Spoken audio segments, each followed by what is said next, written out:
Está escrito en el libro de Génesis, capítulo 6, versículo 5. Y vio el Señor que la maldad del hombre se había multiplicado sobre la tierra, y que todo designio de los pensamientos de su corazón era de continuo solamente el mal.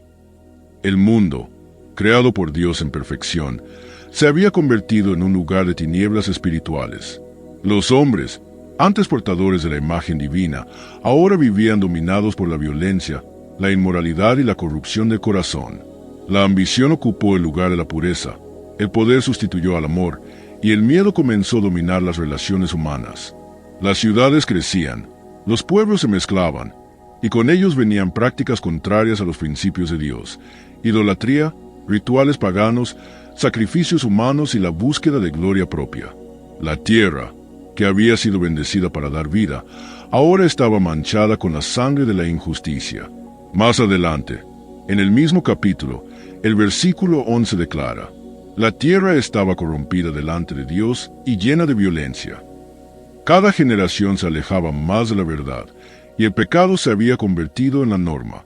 La humanidad había olvidado al Creador, al Dios que les dio el aliento de vida. El alejamiento de Dios no ocurrió de un día para otro. Fue un proceso lento, silencioso, una sucesión de pequeñas concesiones. El hombre comenzó a vivir sin temor, confiando solo en su propia fuerza. Los valores espirituales fueron cambiados por placeres inmediatos. La sabiduría divina fue reemplazada por filosofías humanas. La adoración al Creador dio lugar a la adoración de la creación. El mismo capítulo 6 de Génesis menciona la unión entre los hijos de Dios y las hijas de los hombres, algo que simboliza la mezcla entre lo sagrado y lo profano, una alianza entre el mundo espiritual y la corrupción terrenal. Esa unión generó una generación violenta y arrogante, conocida por su fuerza y perversidad.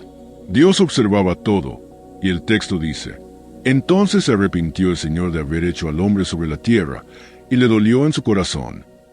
Esa frase no significa que Dios se equivocó, sino que su amor fue herido por la rebeldía humana. La humanidad había roto la armonía entre el cielo y la tierra. Ante la degradación moral y espiritual, Dios decide actuar con justicia, no por venganza, sino por purificación. En el libro de Génesis, capítulo 6, versículo 7, está escrito: y dijo el Señor: borraré de sobre la faz de la tierra al hombre que he creado, desde el hombre hasta el animal, hasta el reptil y hasta las aves del cielo, porque me arrepiento de haberlos hecho. La tierra necesitaba ser lavada, restaurada, reiniciada. Así como el alfarero rehace el vaso que se quebró, el Creador decide recomenzar la historia de la humanidad. El diluvio no sería solo un castigo, sino un acto de renovación. El agua, que al principio simbolizaba vida, ahora sería instrumento de juicio y también de renacimiento. En medio de ese caos moral y espiritual, Dios busca un corazón fiel, alguien que aún lo escuchara. Y es en ese escenario sombrío donde aparece Noé, el hombre que caminaba con Dios. Está escrito en el libro de Génesis, capítulo 6, versículo 9. Noé era un hombre justo y perfecto entre sus generaciones. Con Dios caminaba Noé. Mientras el mundo se hundía en la impiedad, Noé se destacaba por su fidelidad. No se dejó corromper por la cultura del pecado, ni se inclinó ante la idolatría que lo rodeaba. Su vida era una predicación silenciosa, un testimonio vivo de que aún era posible caminar con Dios. La palabra íntegro en hebreo es tamim, que significa completo, sin mezcla. Es decir, Noé tenía un corazón indiviso, puro en sus intenciones y firme en su fe. Cuando Dios anunció que destruiría la tierra con un diluvio, Noé no dudó, aun sin haber visto nunca la lluvia, pues hasta entonces la tierra era regada por el rocío, y creyó en la palabra de Dios.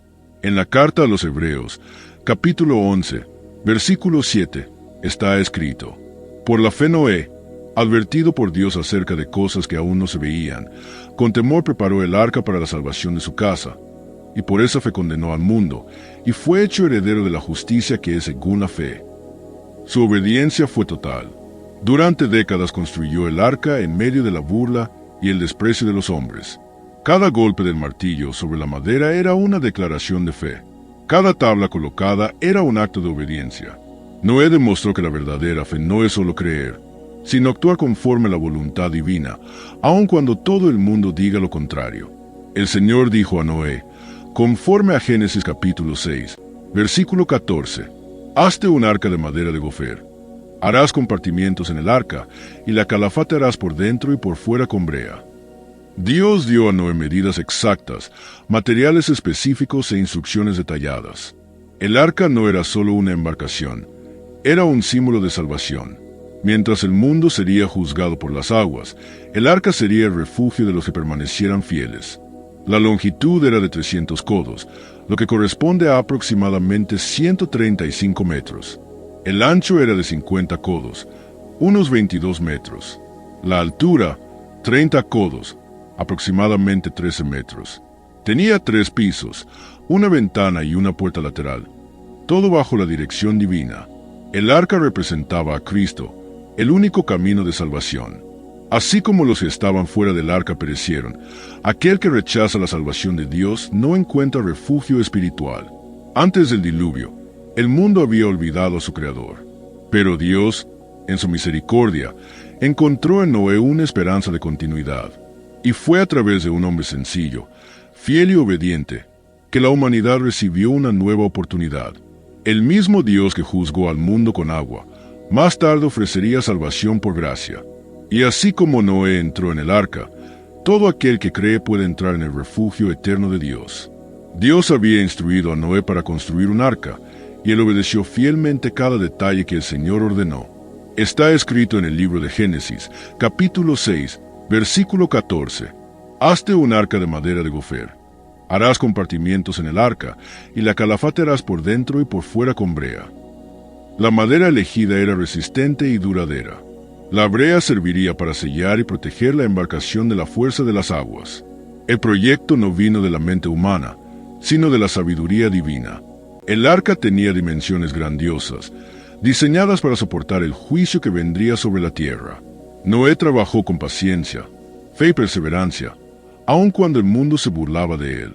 Durante décadas construyó el refugio que salvaría a su familia y a los animales. Mientras el pueblo reía y vivía como si nada fuera a suceder, Noé continuaba obedeciendo la voz de Dios. Cuando llegó el tiempo señalado, el Señor ordenó que Noé entrara en el arca con su esposa, sus hijos y las esposas de sus hijos. También ordenó que llevara consigo a los animales de cada especie, macho y hembra, para que la vida fuera preservada después del juicio. En el libro de Génesis, capítulo 7, versículo 1, el Señor dijo: Entra tú y toda tu casa en el arca, porque te he visto justo delante de mí en esta generación. Noé obedeció y entró con todos los que el Señor había determinado. Entonces el mismo Dios cerró la puerta del arca, sellando el destino de la humanidad. Pronto las nubes se formaron, y la lluvia comenzó a caer. Génesis, capítulo 7, versículo 12, dice: Y hubo lluvia sobre la tierra 40 días y 40 noches. Las fuentes del gran abismo se rompieron, y las ventanas del cielo se abrieron. El agua subió sobre los montes, y todo lo que respiraba fuera del arca pereció. La voz de la risa y de la incredulidad se silenció ante la fuerza de las aguas. El mundo entero fue cubierto. Está escrito en Génesis, capítulo 7, versículo 19. Y las aguas prevalecieron mucho sobre la tierra, y todos los montes altos que estaban debajo de todo el cielo fueron cubiertos. Nada escapó, pero dentro del arca, Noé y su familia estaban seguros, guardados por la mano de Dios. Mientras el juicio caía sobre la tierra, dentro de aquel refugio reinaba la paz. El diluvio duró 40 días y 40 noches, y después de muchos meses las aguas comenzaron a descender lentamente. Dios acordó de Noé, e hizo soplar un viento sobre la tierra, y las aguas empezaron a disminuir. Después de un tiempo, Noé abrió la ventana del arca y soltó una paloma, para ver si las aguas ya habían bajado. La paloma volvió sin encontrar reposo. 7 días después, la soltó nuevamente, y regresó trayendo en el pico una hoja verde de olivo. Entonces Noé entendió que las aguas habían cesado. Pronto la tierra comenzó a secarse, y Dios ordenó que Noé saliera del arca con su familia y todos los animales. Pisaron nuevamente el suelo seco, iniciando un nuevo comienzo para la humanidad. Entonces Noé construyó un altar al Señor y ofreció sacrificios de gratitud. Y Dios se agradó de aquel aroma e hizo un pacto con Noé. Dijo el Señor: conforme está escrito en el libro de Génesis, capítulo 9, versículos 12 y 13. Esta es la señal del pacto que establezco entre mí y vosotros, y con todo ser viviente que está con vosotros, por generaciones perpetuas. Mi arco he puesto en las nubes, el cual será por señal del pacto entre mí y la tierra. Y así surgió el arco iris, como recuerdo eterno de la promesa divina. Dios declaró que nunca más destruiría la tierra con las aguas del diluvio. La justicia había sido hecha, y la misericordia restaurada. Noé, un hombre justo y obediente, se convirtió en símbolo de la fe que salva, de la obediencia que preserva y de la esperanza que renace incluso después del juicio. Después del diluvio, la humanidad tuvo un nuevo comienzo. La tierra estaba limpia, y Dios estableció un nuevo pacto con Noé y sus descendientes. El Señor bendijo a Noé y a sus hijos, conforme está escrito en el libro de Génesis, capítulo 9, versículo 1. Y bendijo Dios a Noé y a sus hijos, y les dijo, fructificad, multiplicaos y llenad la tierra. Así comenzaba la nueva humanidad. Los hijos de Noé, Sem, Cam y Jafet, serían los responsables de repoblar la tierra y dar origen a los pueblos y naciones que se esparcirían por el mundo. Cada uno de ellos llevaba consigo no solo una descendencia física, sino también un legado espiritual y cultural. Dios reafirmó su alianza, prometiendo nunca más destruir la tierra con aguas. El arco iris permanecía como señal visible de esa promesa. El juicio había pasado, y un nuevo tiempo de reconstrucción comenzaba. Sem, el primogénito, se convirtió en símbolo del legado espiritual. De su linaje vendrían los pueblos semitas, entre ellos los hebreos y los árabes. Fue a través de Sem que Dios preservó la línea de la fe y de la promesa. Siglos después, de esa misma sangre surgiría Abraham, el patriarca de la fe, aquel a quien el Señor dijo, «En ti serán benditas todas las familias de la tierra». Estas palabras están registradas en el libro de Génesis, capítulo 12, versículo 3. La promesa hecha a Abraham representaba más que bendiciones materiales. Señalaba la venida de Cristo, el descendiente prometido que traería salvación a toda la humanidad. Sem, por lo tanto, se convirtió en el vínculo espiritual entre el mundo antiguo y la redención que habría de venir. Jafet, el segundo hijo, fue quien se expandió hacia el norte y hacia el occidente. De él surgieron los pueblos europeos y asiáticos. Su descendencia se esparció por tierras vastas, llevando consigo la diversidad de lenguas, culturas y naciones. Sobre Jafet, Noé declaró una bendición profética, conforme a Génesis, capítulo 9, versículo 27. Engrandezca Dios a Jafet, y habite en las tiendas de Sem, y sea Canaán su siervo. Esa palabra simboliza no solo la expansión territorial, sino también la cercanía espiritual entre las naciones descendientes de Jafet y la bendición que vendría por medio de la línea de Sem. En el futuro, el Evangelio alcanzaría a esos pueblos, cumpliendo la profecía de unión entre las tiendas de Sem y la herencia de Jafet. Cam, el tercer hijo, fue el progenitor de las civilizaciones africanas. De su descendencia vinieron los pueblos de regiones como Etiopía, Egipto, Libia y la tierra de Canaán. El libro de Génesis, capítulo 10, versículo 6, dice, «Y los hijos de Cam, Cus, Mizraim, Fut y Canaán». Estos nombres se convirtieron en las raíces de grandes naciones antiguas. Cus dio origen a los pueblos de la región de Nubia y Etiopía. Mizraim corresponde a Egipto, una de las civilizaciones más poderosas de la antigüedad. Fut originó pueblos del norte de África, y Canaán dio nombre a la tierra donde más tarde habitaría el pueblo de Israel. Cam representaba el avance de las civilizaciones, el desarrollo de las ciudades, la construcción de imperios y la formación de las primeras potencias humanas. Por medio de sus descendientes, el arte, la arquitectura y el comercio florecieron. Así, de los tres hijos de Noé nacieron las familias y los pueblos que llenaron toda la tierra. Sem representaba el legado espiritual y la promesa divina. Jafet simbolizaba la expansión, la diversidad y el crecimiento cultural. Y Cam llevaba consigo la fuerza de las civilizaciones y el progreso de las naciones antiguas. El mundo había recomenzado, y la humanidad nuevamente se esparcía sobre la faz de la tierra. El mismo Dios que juzgó el pecado ahora bendecía la vida. Y el pacto hecho con Noé se convertía en el cimiento de la nueva historia de la raza humana, recordando a todos que, Aún después del juicio, la misericordia de Dios siempre ofrece un nuevo comienzo. De los hijos de Noé, Cam fue quien engendró algunas de las civilizaciones más antiguas y poderosas de la historia. De su descendencia nacieron pueblos que se extendieron por África y el Medio Oriente, influyendo profundamente en la cultura, la religión y el desarrollo humano en los primeros siglos después del diluvio. El libro de Génesis, capítulo 10, versículo 6, dice: Y los hijos de Cam, Cus, Mizraim, Fut y Canaán. Cus es reconocido como el antepasado de los pueblos de Etiopía y Sudán. Su linaje se extendió por las márgenes del río Nilo y por las tierras del sur, donde florecieron reinos marcados por la fuerza, la arquitectura y el comercio. Entre los descendientes de Cus destaca Nimrod, descrito en las Escrituras como el primer gran gobernante y fundador de ciudades poderosas. En Génesis, capítulo 10, versículos 8 al 10, está escrito: Y Cus engendró a Nimrod. Este comenzó a ser poderoso en la tierra. Fue un valiente cazador delante del Señor. Por eso se dice, como Nimrod, poderoso cazador delante del Señor.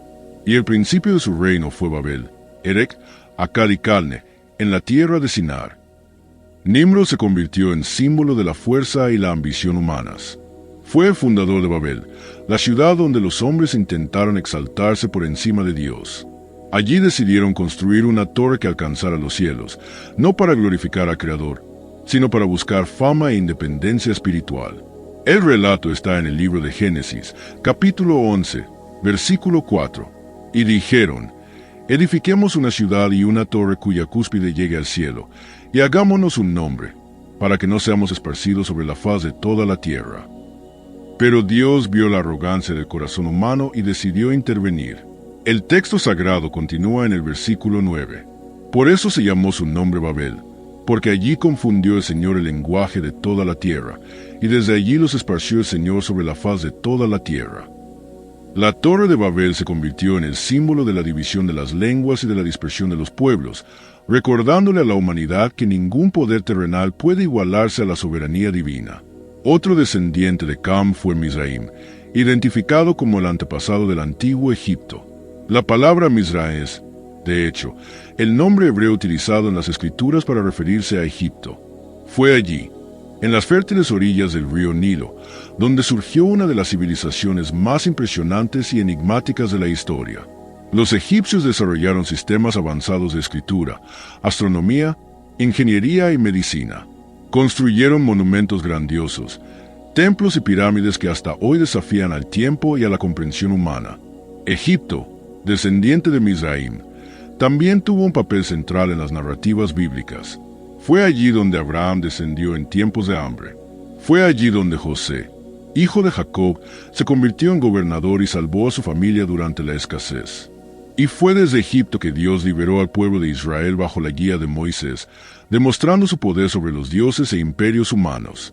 Fut, otro hijo de Cam, dio origen a pueblos que habitaron la región conocida como el Cuerno de África, abarcando partes de Libia, Somalia y posiblemente zonas costeras del Mar Rojo.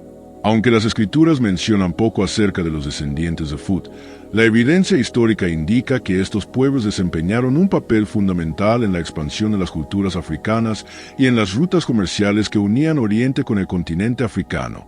Fueron pueblos navegantes, cazadores y comerciantes, que preservaron tradiciones transmitidas de generación en generación.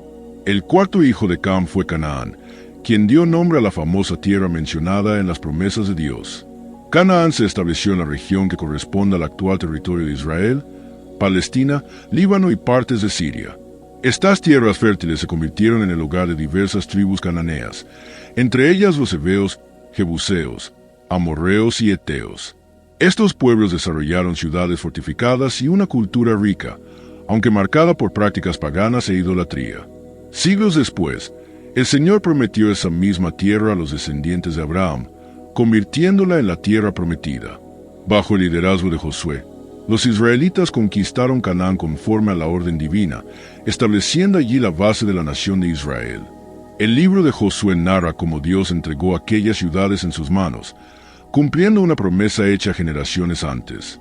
Así, de las 4 linajes de Cam, Cus, Mizraim, Fut y Canaán, Nacieron imperios, reinos y culturas que moldearon la historia antigua de la humanidad. De Cus vino Nimrod y el inicio de las grandes ciudades de Mesopotamia. De Mizraim, el esplendor de Egipto y su influencia milenaria. De Fut, los pueblos africanos que preservaron tradiciones y raíces profundas. Y de Canaán, la tierra donde se cumplirían las promesas divinas y donde se desarrollaría la historia de la fe.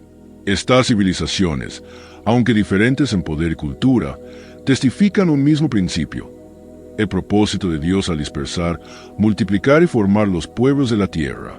Aun cuando el hombre intentó exaltarse, Dios mantuvo su plan soberano. Y de cada nación, cultura y lengua, Él continuó preparando el camino para el cumplimiento de su voluntad eterna. Después del diluvio, Noé plantó una viña, bebió del vino y se embriagó. Dentro de su tienda, quedó desnudo. Cam, padre de Canaán, vio la desnudez de su padre y lo contó a sus hermanos. Sem y Jafet tomaron un manto, caminaron de espaldas y cubrieron a su padre sin mirarlo. Cuando Noé despertó, supo lo que Cam había hecho y dijo: «Maldito sea Canaán, siervo de siervos será entre sus hermanos». Génesis capítulo 9, versículo 25. La maldición no fue sobre Cam, sino sobre su hijo Canaán. Se cumplió cuando los cananeos fueron dominados por los israelitas, descendientes de Sem. El texto no habla de una maldición racial, sino de una consecuencia moral. Dios juzga actitudes, no razas. El respeto y la honra a los padres son principios que traen bendición, mientras que la irreverencia trae juicio. Después del diluvio, los hijos de Noé vivieron vidas extraordinariamente largas, señal de la bendición de Dios.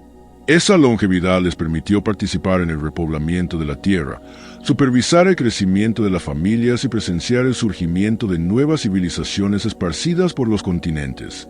El lugar del sepulcro de Cam no se especifica en la Biblia. Algunas tradiciones sugieren que pudo haber sido enterrado en Egipto, otras en Etiopía, regiones ligadas a la influencia de sus descendientes. Textos extrabíblicos, como el libro de los Jubileos, ofrecen detalles adicionales sobre su vida, descendencia a la división de la tierra entre los hijos de Noé. Cus, hijo de Cam, dio origen a descendientes influyentes, incluyendo a la famosa reina de Sabá.